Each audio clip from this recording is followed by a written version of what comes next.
それでは4時になりましたので、ただいまからパレスチナに平和を緊急行動を始めたいと思います。よろしくお願いします。今日のスケジュールをまず皆さんにお知らせさせていただきます。4時からここで始まって、それからですね、45分、4時45分になったら、西口の大川堂下に移動して、3355、そこからデモに出発します。デモコースなんですけれども、新宿をこうですね、一周回って、最後は、あちらの西口、伊勢丹と丸い名の大きな交差点ありますね。あそこを左に入って、そこで、右側の遊歩道やあちらの方の道路に渡って、流れ解散というふうになります。で、デモに行くチームと、今日は人数を見てですね、ここで残って、このアピール行動を続けるグループとで、分かれたりする、そういった工夫も必要かなというふうに思っています。新宿をデモ一周して、その間またここで残りながらアピールをして、本当に新宿全体をですね、パレスチナに平和をの声で包んでいく、そのような行動にしていきたいと思いますので、どうぞよろしくお願いします。本当に学校にも空爆するような状態になっていて、本当にもうどうしたらいいんだろうかと、そういった気持ちで皆さん今日集まられていると思います。全世界でこの声が今広がっていて、行動が大きく毎回大きくなっています。日本でも最初は60人程度だった行動が120人、500人、600人、そしてこの前は4000人と大きく膨れ上がっています。さらに皆さんと一緒にこの攻撃やめろの声を広げていきたいと思っています。まず皆さんとコールをして、リレートークに移りたいと思います。フリーパレスチナ、フリーパレスチナ、フリーパレスチナ、フリーパレスチナ、ストップジェノサイド、ストップジェノサイド、ストップジェノサイド、ストップジェノサイド、フリーガーザ、フリーガーザ、フリーガーザ、フリーガーザ、ストップジェノサイド、ストップジェノサイド、ストップジェノサイド、ストップジェノサイド。ありがとうございます。コールを挟みながらこの行動を行っていきます。ではまず最初にパキスタン協会長、そちら、はい、じゃあお願いします。ビスミッラーラフマニラヒム。東京千里東口の前で平和のため、パレスチナの問題のため、我々集まりやってあるから、42日になってから平和できなかったから、1万ぐらいの人、子供、おじさん、おばちゃん、皆さん殺しちゃったね。もうこれこれできる場合はパレスチナ早めに平和にしてください。これアメリカはずっと100年からこれ問題やってあるから、最初広島、あと長崎、ベトナム、アフガニスタン、イラク、シリア、リビア、我々皆さんこれ爆弾のためは戦争やってるから、世界で平和だった時はアメリカ本当はそこでちゃうからね。平和の反対アメリカ、平和の反対イスラエル、平和の反対インド、カシミールも同じ問題やったから、私も今皆さん一緒でやるからね。フリーパレスチナ、フリーフリー、フリーフリー、フリーフリー、あとガザ、フリーフリー、ガザ、フリーフリー、フリーフリー、フリーフリー、どうもありがとうございました。الحمد لله رب العالمين الصلاة والسلام على أشرف المرسلين وعلى آله وصحبه أجمعين 平和を愛している皆さん、その殺し合いをやめるためにここに集まっている皆さん、または世界の全ての平和を欲しい求めたい皆さんに対して私が話したいと思います。それはパレスチナ問題はどういう問題かと。ところが今じゃないけど1940年第二戦争が終わってからアメリカからまたはヨーロッパからそこの人たちを連れてきて、パレスチナのところに住ましたわけですね。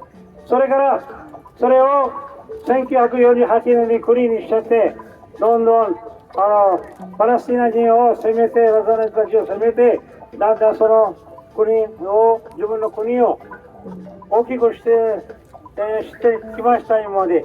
それで今は最後に、もう42日になってますけど、イスラエルは何をしたいかということを、皆さんはそこから出て殺して、また残り人たちはあそこから追い出して、あそこのイスラエルという国を広めたいと、そういうために殺し合いをしているの。そんなようなことは世界中でどこにもないんです。ありません。土地の問題であれば、アメリカでもヨーロッパでもカナダでもいっぱい土地があります。その人たちはもともと元人じゃないです。その基地の人たちではないです。外から来られた人たちです。例えば考えてみてください。もしも日本に他の人たちがここに来て、日本人を追い出して殺して、それで自分の国を救おうとしたらどういう気持ちになりますか。それでパレスチナ人がもう76年ずっと苦しめてます。ずっと殺されてます。ずっと今は彼らはイスラエルはアメリカアメリカの受けて制裁を受けて皆さんを殺す。それが我々の自分の安全のためにやってる。安全のために人殺しはどこで許されてるの。どこのそういう法律があります。どこのこういう考え方があります。それは皆さんが考えなきゃならないことです。私たちはそのためにここに集まって、またこの戦争が始まってからいろんなところでイスラエル大使館、アメリカ大使館、または渋谷、青山、代々木上原、すべてのところや今までやってきてるんです。この運動、この頑張りはずっと行ってたいと思ってます。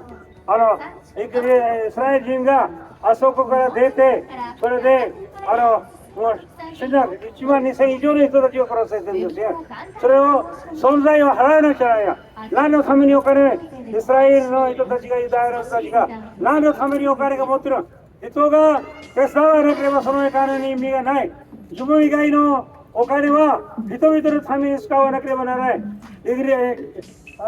日本もそういういろんな世界で問題があるときはいっぱい応援してお金を出してるんですね。ビルマにも出してる、カシミールにも出してる、他のところ、アフガニスタンにも出して、日本が、それはいい道です。それは良い道です。そのためにお金があるんだから、それが貧しい人にのために、その使うのが本当です。そのために私たちはそういう運動をやってます。どんどん、もっともっと人たちを連れて、それはね、最後に話しますと、上の政治家たち、それとのイギリス、アメリカ、イスラエルの政治家の人たちを自分の儲けのためにそんなことをやってるんですよ。人殺しをやってるんですよ。だから一般の人はどこでも苦しんでます。どこでも困ってます。どこでも貧しい人たちがですね、そのお金を私が1回にアメリカの国のここに日本にあるクラフトキャリアのエルベラルと会いました。それでね、あなたたちそういうお金は人たちのために使って生かして、そのために使えばあなたの友達になります。でも武器を使って自分の同僚をしたいと思ってるから、みんなあなたたちを嫌がってます。あなたたちが嫌いになってるの。そのメッセージをアメリカの代理人に話してください。だからそのメッセージをずっと上げなくちゃならない。お金あるのは、お金持ちの人たちは、貧乏な人たち、貧しい人たちのために使う。貧しい人を、そのお金の武器を買って、それで殺して、その土地を使う。その土地を何をするんですか。何の目標ですか。何のために使えるんですか。それは自分のエゴしかないです。だからそのエゴを割いて、世界のために、世界の皆さんのために頑張らなきゃならないですから、だからどうぞよろしくお願いします。一緒にその行動をしていきましょう。この声をいつまでも上げましょう。皆さんの世界を救うために、安全の世界を救うために、平和の世界を救うために、私たちはこういう運動をやってますから、ずっとやって死ぬまで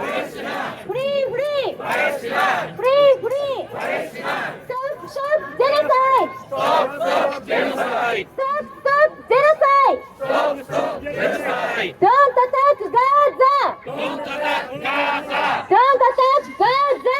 Don't attack Gaza! Shame on Israel! Shame on Israel! Shame on Israel! Shame on Israel! Shame on USA! Shame on USA! Shame on USA! Shame on USA! Shame on Kishida! Shame on Kishida! Shame on Kishida! Shame on Kishida! 爆撃やめろ！爆撃やめろ！爆撃やめろ！爆撃やめろ！子供を殺すな！子供を殺すな！子供を殺すな！子供を殺すな！地上戦やめろ！地上戦やめろ！今すぐ撤退！今すぐ撤退！人を殺すな！人を殺すな！人を殺すな！人を殺すな！今すぐ停戦！今すぐ停戦！今すぐ停戦！今すぐ停戦！フリーフリー！フリーフリー！フリーフリー！フリーフリー！ありがとうございます。それでは続きまして、今日は高崎から宗教者の仲間が来てくださっていますので、スピーチをお願いしたいと思います。私は仏教者ですが、宗教者として声を上げます。今、ガザで行われている虐殺を一部の人は宗教戦争と呼んでいますが、決して宗教戦争ではありません。強者が弱者を一方的に襲う侵略戦争、ジェノサイドです。歴史的に見れば、2000年前にユダヤ王国がローマ帝国に滅ぼされた後、パレスチナの地はユダヤ教、キリスト教、イスラム教が共存してエルサレムを聖地として1800年間も続いて交流があったのです。それが崩れたのは19世紀ユダヤのナショナリズム、これが勃興してシオニズムというイデオロギーがイスラエル建国を叫び出した子にパレスチナが血で血を塗られるような惨な事態になったわけです。決して宗教が共存できないということはありません。過去の歴史を見れば、宗教者が手を取り合ってその地を、その社会を平和にもたらした事実もあります。今すぐにパレスチナを停戦、ガザから撤退、そして平和のためのお互いの会見の机につけば、宗教の共存は不可能ではありません。まず即時停戦、皆さん、パレスチナのジェノサイドをこれ以上広げないために一緒に祈りの声を捧げ、世界に訴えていきましょう。ガザを消すな、イスラエルは戦争をやめろ、パレスチナ即時停戦、一緒に頑張りましょう。ありがとうございました。では今日は、社民党党首福島みずほさんもお越しになっていますので、スピーチをお願いしたいと思います。福島みずほさん、よろしくお願いします。どうも皆さん、こんにちは。社民党党首参議院議員福島みずほです。ガザで病院が攻撃をされ、保育器にいた赤ちゃんが外に出されて、全員亡くなったという報道に、本当に心が痛んでいます。市民が、子供が、赤ちゃんが、高齢者が、みんなが殺される。これ、ジェノサイドでしかないじゃないですか。皆さん、市民を攻撃するのは国際人道法違反です。病院を空爆するのは国際人道法違反です。国際人道法違反、国際法違反を直ちにやめさせていこうではありませんか。国連では人道的停戦に対して121カ国が賛成をしました。その決議に棄権をしたのは日本政府です。日本国憲文はまさに我らは全世界の国民が恐怖と欠乏から等しく恐怖と欠乏から免れ平和のうちに生存する権利を有することを確認する、そう言っています。だったら日本政府こそ平和的生存権のために人道的停戦を言うべきではないでしょうか。政府が言うように、そして私たちみんながそう政府を動かしていくように力を合わせていこうではありませんか。声を上げれば政治は変わります。アメリカの世論も少しずつアメリカ政府を動かしている、そう思います。でも皆さん、4時間停戦ができるんだったら24時間もうこれから停戦をしたらいいじゃないですか。これは戦争ではありません。非対称です。ジェノサイドです。ジェノサイドを私たちは黙認してはなりません。これに加担してはなりません。一人一人が声を上げ、日本の政治を、全世界の動きを、イスラエルの攻撃を止めることができるよう、一緒に力を合わせていきましょう。声を上げれば政治は変わります。国会の中でも頑張ります。よろしくお願いします。ありがとうございます。もう一度コールをしたいと思います。フリーフリーフリーフリーフリーフリーフリーフリーフリーストップストップジェノサイドストップストップジェノサイドドントアタックガーザドントアタックガーザイスラエルシェイモンユーイスラエルシェイモンユー USA shame on you USA shame on you 岸田 shame on you 岸田 shame on you 爆撃やめろ爆撃やめろ子供を殺すな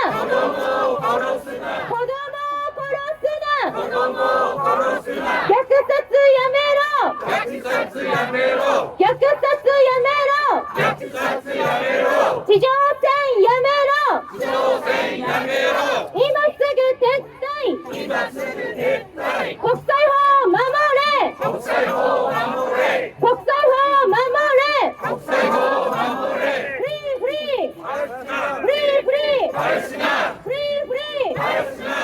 フリーストップジェノサイドありがとうございます。それでは続きまして、今日は国会前でも集会を行っていました。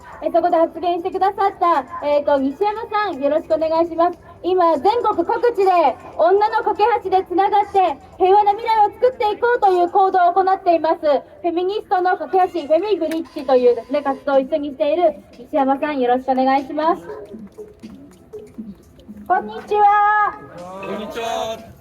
市民連合フェミブリッジの西山千恵子です。市民連合は市民と野党の共闘でこの政治を変えようとしている市民団体です。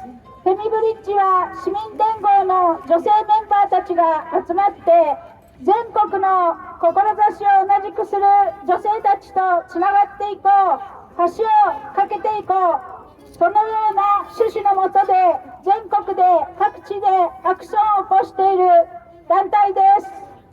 そうした活動が始まる中で、イスラエルによるパレスチナ・ガザの攻撃が始まってしまいました。私たちフェミニストはあらゆる戦争、あらゆる暴力に反対します。今の状況、本当に戦争というものではありません。一方的な暴力、一方的な虐殺です。この日本政府、国連の人道的な停戦に対して危険というそういう選択を取りました。沈黙は容認です。危険という選択も容認です。容認以上にこの日本政府、ガザに対する攻撃に加担しているようなものです。こんな日本政府、こんな日本の国は私の国ではありません。ここにいる皆さんの国でもありません。この国を変えていきましょう。国政を変えていきましょう。国政を変えていくためには、具体的には選挙で勝つことが必要です。岸田政権、どんどん支持率落としている中で、今年度、今年中とささやかれていた解散総選挙、踏み切れませんでした。私たち、どんどん岸田政権を追い詰めて、政権交代目指そうではありませんか。そのためには、立憲4党、共産、社民、立憲、令和、今の順番には意図はありませんが、我慢するところは我慢して共闘しないと政権変えることできません。皆さん、私たちが一緒になってこの日本の政治変えていきましょう。最後にコールを行わせてください。子供を殺すな。人を殺すな。誰も殺すな。ありがとうございました。ありがとうございました。本当に今の日本政府やってること最低ですよ。本当にひどいと思います。私たちの声で政治から変えていかなければならない。岸田首相は増税メガネと言われていますけれども、もはやジェノサイド容認メガネじゃないですか。こんな人たちを絶対許してはならない。ジェノサイドを容認する、見過ごす、目をつぶる、そのような議員は私たち責任を持って次の選挙で落選させていかなければならないというふうに思っています。それではちょっと皆さんにお願いなんですけれども、たくさん人が集まっていて大変申し訳ないんですが、今日は5時までは向こうも鉾手になっているということと、あと通路の確保をよろしくお願いします。またですね、スタッフがカンパ袋を持ってオレンジのスカーフをつけているスタッフがカンパ袋を持って回ります。こういった行動をこれから何回もやらなければなりません。平和を諦めないための運動をやっていかなければならない。そのためにもとても運営とかにですねお金がかかるんですね。そのために使いますので、今からオレンジのスカーフをしたスタッフがカンパ袋を持って回ります。ぜひよろしくお願いいたします。そして通路の確保をよろしくお願いします。それでは続きましてじゃあ次岡本さんよろしくお願いします。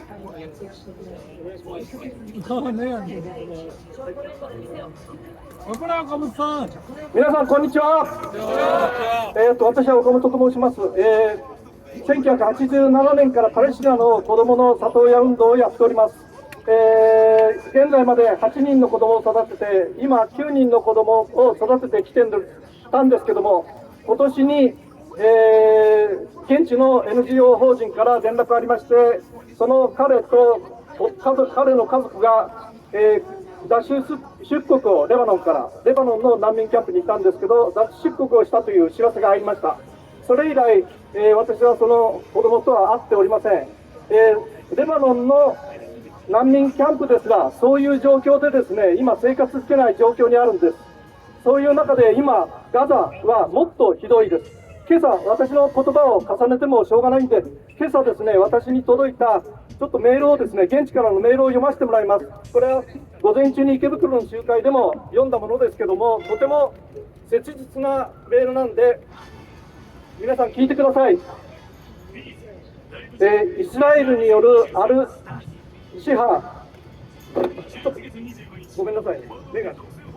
イスラエルによるアルシハ病院の包囲、ガザの医療システムの完全崩壊、通信とインターネットの完全遮断、そしてガザ全域に及ぶイスラエルによる執拗な爆撃作戦の中で、ガザのパレスチナ人にとって次に何が起こりうるか想像するのは難しい。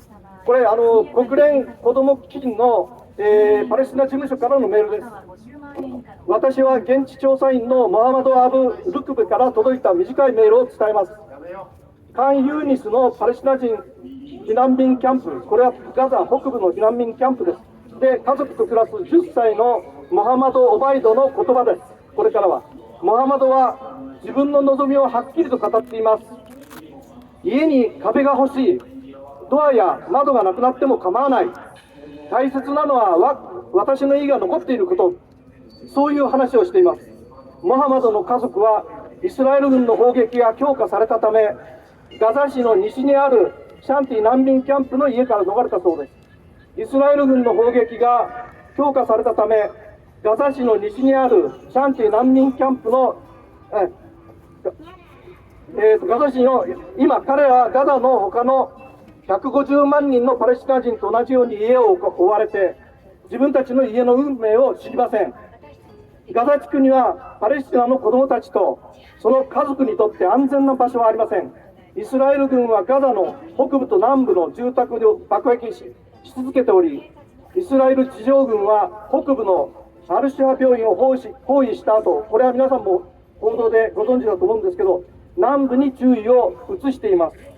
国連人道問題調整事務所、私たちはオチャと呼んでますけども、オチャによるとガザでは推定150万人が国難避難民であり、そのうち81万3000人が国連パレスチナ難民救済事業機関、これはアンルアと呼んでますけども、アンルアが運営する154のシェルターに滞在しています。アンルアオチャによると、アンルアが運営する154の避難所にはおよそ81万3000人が現在滞在していると。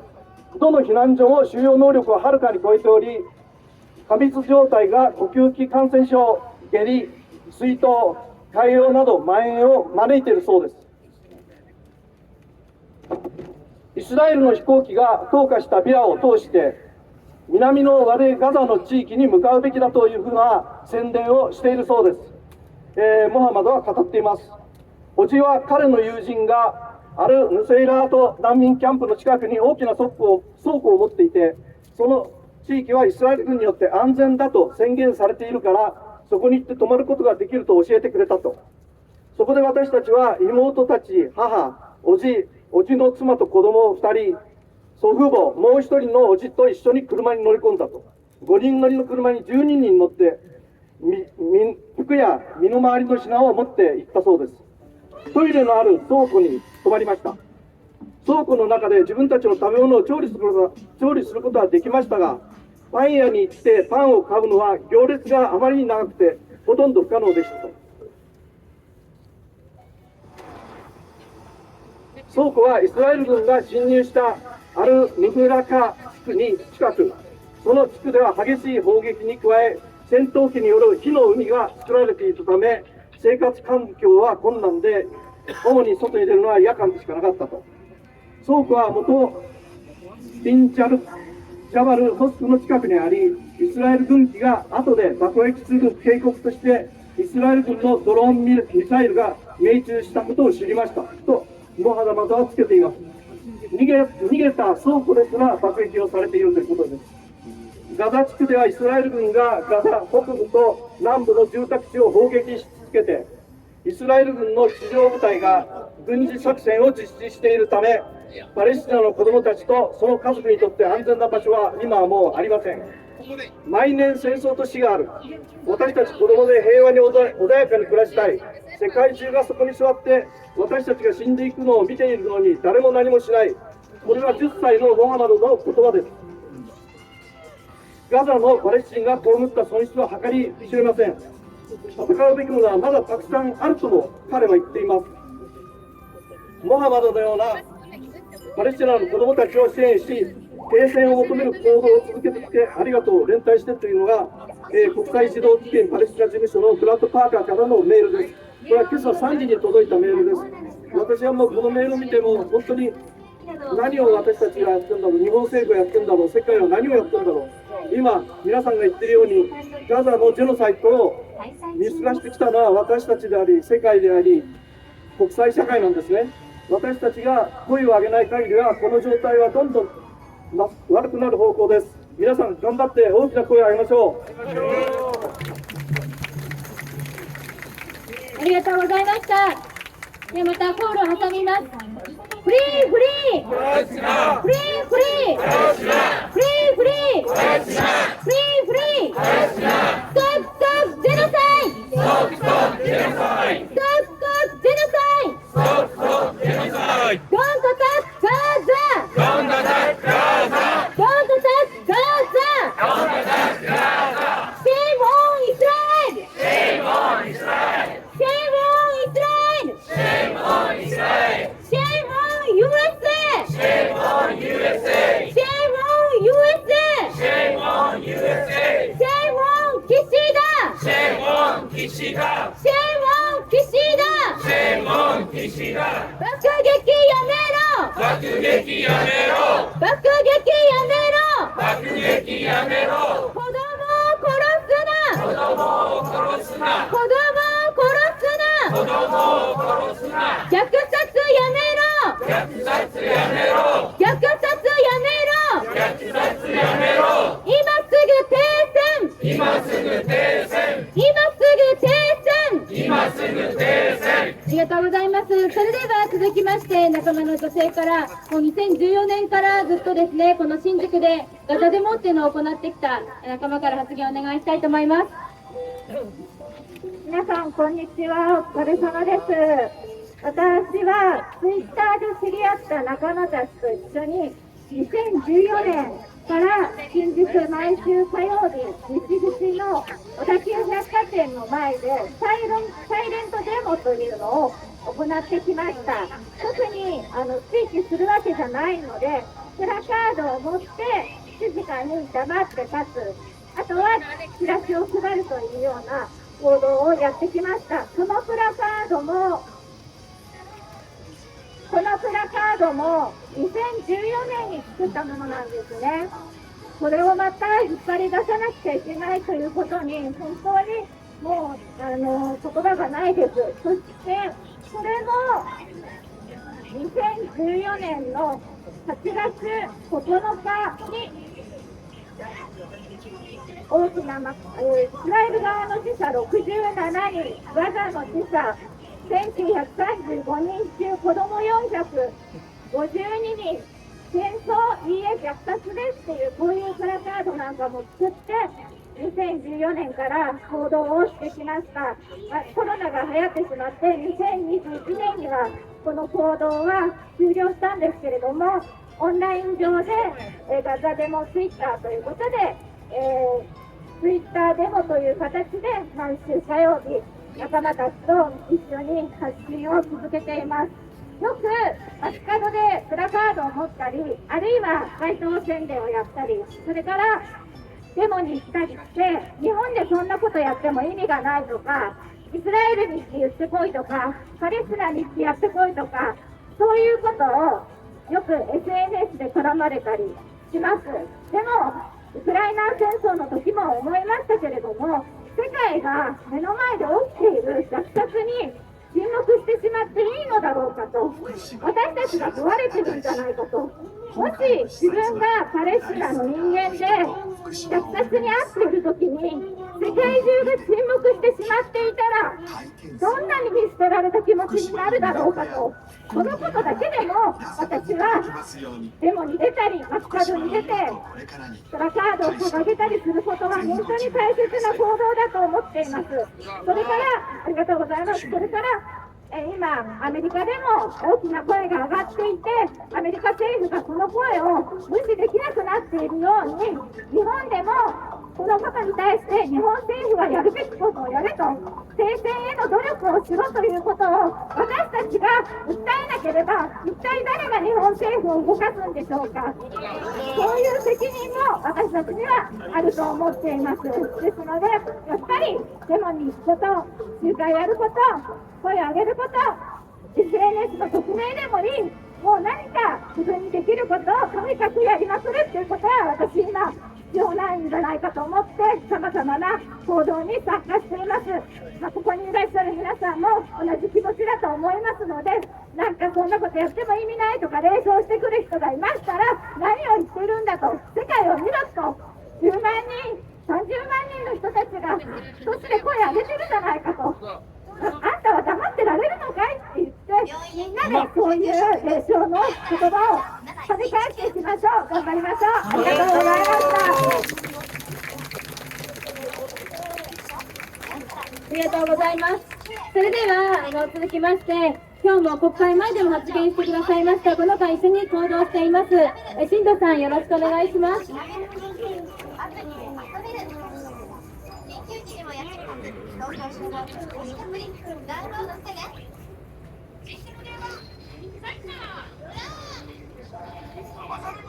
こんにちは。仕事をしている新藤と申します。今日は2時間前に衆議院の前のところでも話したんですけれども、私はこの8月までパレスチナにいました。今日は衆議院の前のところで、この今続いているジェノサイドが75年以上続いていて、今本当に原爆以上のことが起きていて、それがどういうことなのかということを、本当にこの間何千回もいろんな場所で、今10月7日より前もそうですけど、本当に喉から血が出るぐらい自分たちでみんな伝えたくて何回も伝えてきたんですけど、もう今今ここで一つだけ自分が直接受け取ったメッセージを伝えたいと思います。私は西岸のヘブロンというところにいたんですけれども、10月の10日、10月の7日にガザから来た子たちに会っていましたが、10月の10日の時点で白リン弾が使われていて、それで当たった子どもたちがどうなっていたのかとか、亡くなった母親の人たちがどうなっていたのかというメッセージが10月10日の時点で直接届いていました。その時に私の送ってくれた友人はヘブロンというところの南部の難民キャンプの子どもたちをケアする仕事を PTSD になったりしている子どもたちがたくさんいるので、その子たちをケアする仕事をしている人なんですけど、その時に送られてきたのが手のひらに乗るよりも小さい赤ちゃんでも指とか目とかはちゃんとあって、そこにアンボーンって書かれてたんですよね。アンボーンって生まれなかったっていう意味なんですよ。生まれなかったって書かれてて、それと白リン弾で本当に隅田原みたいになった子供の姿が10月10日の時点で送られてきていて、もう本当にどういうことが今起きてるかっていうことをもう分かってない人が本当に多くて、みんなこうやってマックとかいろんなところに行ったり、こういう広告があったりするけど、私は本当に今生きてることが本当に恥ずかしいし、この今生きてることが複雑だとかコンフリクトだとかふざけるなと思います。本当に私は今自分が生きているかどうかっていうことよりも、この子がアンボーンって生まれなかったって書かれてることの方が確かなことだと思うし、私が持ってるどんな言葉よりも今ガザと西岸で起きてることはものすごく明白なことで、これは戦争ではなくて滅びですし、私の今までのいろんな消費行動とか、無知とか、浅はかさ、この瞬間の自分の行動が、これを引き起こしているんだと思うと、もう本当に恥ずかしくて生きていきたくないです。もうそれだけです。もう今、パレスチナの中にこうやって立ってくれてる仲間とか、パレスチナにルーツがある仲間もいるし、西岸にも私は本当に家族と同じぐらい大事な友達がいて、で日本の中にももちろん心ある人たちがいるのも分かっているし、研究者の人もいるんですけど、本当にパレスチナの中で何が起きてるか分かっている人はもう本当に少ない。私の肌感覚で言うと、もう日本の中に30人から50人ぐらいしかいないと思います。だからもう本当に今すぐデモに来るだけじゃなくて、自分たちでもう一歩踏み出して、もう絶対にこれを止めなくてはならないと思っています。ごめんなさい、長くなって。コール。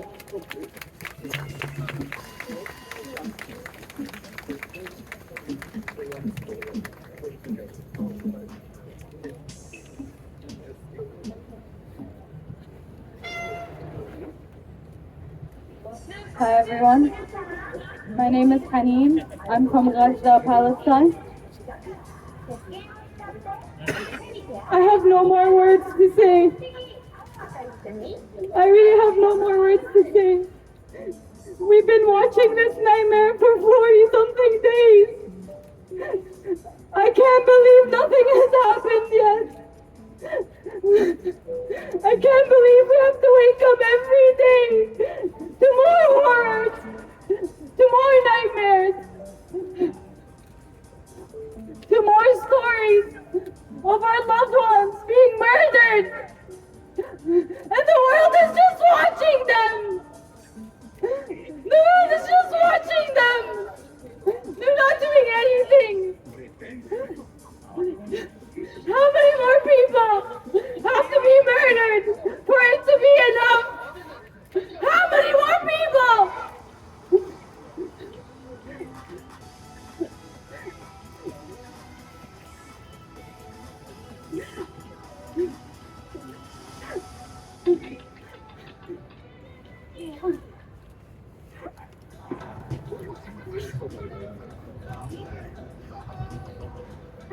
彼女は他人と言います。ガザ出身の女性で、私たちは今日本の中で起きている抵抗、いろんなことがありますが、彼女は本当に渦の中心にいます。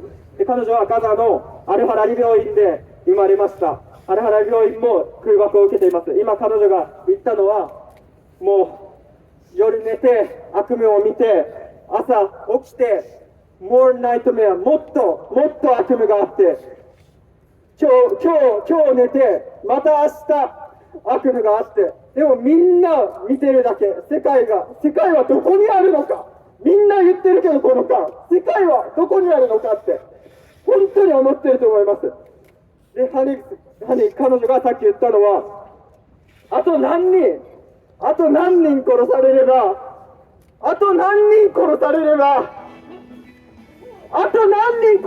ばこういう世界が変わるのかっていうことを言いました。彼女はもう私は本当に一人殺されることも耐えられないです。私だけは大丈夫って思っていても、やっぱり心のどこかに不安はある。 At this point, a ceasefire is not even enough. 性感染症って 4 hours of a ceasefire and a bit of aid, just a little bit of aid is not enough. 保健所では名前を That is not enough. 検査してくれ We る。 need more than a ceasefire. 私も一安心。 We need the siege to end. We need the blockade to end. We need the illegal occupation to end. 最初は稼ぎたいんだとかバイトを始めた。簡単なバイトのはずだった。辞めたかった。でも脅された。抜け出せなかった。そして Free! Palestine! Free! Palestine! Free! Palestine! Free! Palestine! Free! Palestine! Free! Palestine! Free! Palestine! Free, free! Palestine!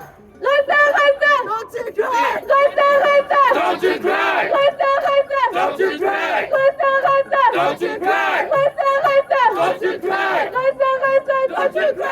Palestine will never die! Gaza, Gaza! Don't you cry! Palestine will never die! Gaza, Gaza! Don't you cry! Palestine will never die! Gaza, Gaza! Don't you cry! Palestine will never die! Gaza, Gaza! Don't you cry! Palestine will never die! ありがとうございます。今日はこの仲間たちと一緒にデモを出発します。もう本当に今の声、痛恨されている皆さんも聞いたでしょうか。私たちは黙ってません。約束がなくなるまで絶対にみんなで諦めず声を上げていきましょう。デモの指示をします。45分、もうすぐ45分なので、ここから出発をしますけれども、出発地はですね、大ガード下からなんです。なので、ここから3355、大ガード、西口の大ガードの下をくぐって、そこからデモを出発します。車がありますので、ドッキングします。ですので、今から移動しますので、ゆっくりと大ガード下のところをですね、くぐって、そこから5時から出発します。15分間ありますので、今から移動します。そこからですね、5時から出発していきますので、今から3355、大ガード下の方にくぐっていってください。でですね、今日たくさんの方が来られています。もしもでも歩くちょっと体力ないよって方はですね、ここに残ってアピール行動も行いますので、こちらに残ってのアピール行動にも参加してください。よろしくお願いします。デモに行くメンバーと、そしてちょっとずっと回る体力自信ないなって方はここで、デモの皆さんが帰ってくるまでここで行動を行うこともありますので、よろしくお願いいたします。それでは今からデモに行きますので、大ガード下の方に行きましょう。デモに参加してください。帰らないで。帰る場合じゃないよ。